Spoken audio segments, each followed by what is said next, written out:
Assalomu alaykum. Bugungi temamiz unleslik nizami. Qoraqalpoq tilini o'rganganda unleslik nizomin o'rganbewding hech iloji yo'q. Bunisiz bo'lmaydi. Ya'ni ertang milliy sertifikatda unleslik nizomini so'rov bor. Unleslik nizomi bir so'zga qo'shimcha qo'shilganda, yamasa so'z tizbegidagi so'zlar arasida seslerдің yamasa buğunlardың bir-birini unlesib, жалғануы, unlesib, tizbeklesуі ұшырасады.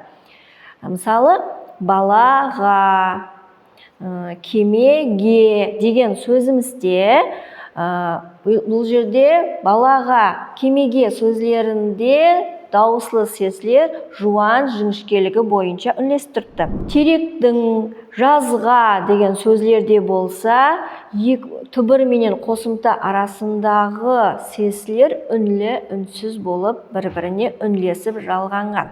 Үнлеслік бұл қоспа сөзлердің арасында да, һәм сөз тізбектерінің арасында да болады. Мысалы, айтпай, ақ-ешкі деген сөзлер бар. Айтпай сөзінде екі сөз бірігіп қоспа сөз болып тұрды.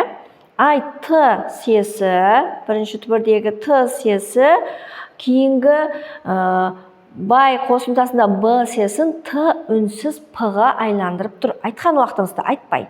Ал ақ-ешкі сөз тізбегінде болса, сол кейінгі ешкі сөзіндегі е сесі өзінен алдыңғы қ үнсіз дауыссыз сесті үнліге айландырып ақ-ешкі деп айтамыз. Үнлеслік низамы бұл сингармонизм деп те айтылады ілімде. Үнлеслік низамы екі түрлі болады: буын үнлеслігі һәм сес үнлеслігі. Буын үнлеслігі бұл дауыслылар сингармонизмі деп айтылып, бұлар дауыслы сеслер һәм буынлар арасында болады.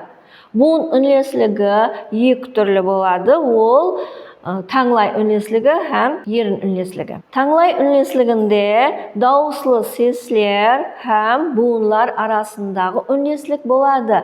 Мысалы, балалар, дәптер, теректің мысалларындағы дауыслы сеслер басында бірінші түбірде дауыслы сес жуан болса, кейінгі қосымталарда да жуан болып кете береді. Алда егерде түбірде жіңішке болса, кейінгі қосылған қосымталарда жіңішке қосымта, яғни жіңішке сыңарлары қосылады. Білесілер, қарақалпақ тілі жалғамалы тіл болып, бұнда біздерде сөздердің өзгешелігі һәмде сөздер, басқа сөздер жасалғанда да қосымталардың жуан жіңішке қосымталары болады. Бірақ қарақалпақ тілінде таңлай үнлеслігі әрдайым сақлана бермейді. Яғни таңлай үнлеслігі бұзылған жағдайларда ұшырасады. Бұлардан қандай? Бірінші, таңлай үнлеслігі сақланбайды. Бұл қосымталардың жуан жіңішке вариантлары болмаса. Бұлар Өзбекстан, Жемқор, Келетұғын сияқлы қосымталарда бұлардың тек бір вариантқа ие болғалы ұшында, бұларда текке сол бір қосымта, түбірі жуан болса да, түбірі жіңішке болса да, мысалы стан деген қосымта қосылады. Өзбек стан. Жіңішке, түбірі жіңішке, ал қосымта стан жуан. Бұл бір варианттағы қосымталар таңлай үнлеслігін сақламайды. Екінші, басқа тілдерден қарақалпақ тіліне кіріп келген сөздерде таңлай үнлеслігіне бойсынбайды. Бұлар қандай?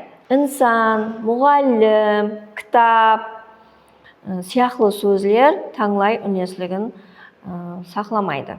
Таңлай үнлеслігінде үшіншіден қоспа сөздер таңлай үнлеслігін сақламайды. Мысалы, қара өзек, тақта көпір. Бұндай сөздерде, қоспа сөздерде таңлай үнлеслігін сақламайды. Ерін үнлеслігі. Ерін үнлеслігінде қарақалпақ тілінде сөздің бірінші буынында егер ерін үнлеслігіндегі о, сеслері, дауыслы сеслері келген болса, өзінен кейінгі буынларды ерлік дауыслы сеске айландырады. Оларға мысалы өмір, күлкі, ұрыс, отыр деген сөздердің бірінші буынында ерлік дауыслы сес, соған сәйкес өзі кейінгі езулік дауыслы сеслерді ерлік дауыслы сеслерге айналдырып айтылады. Бұл тек айтылғанда ғана қолданылады, ал жазба түрінде сол түрінде жазыла береді.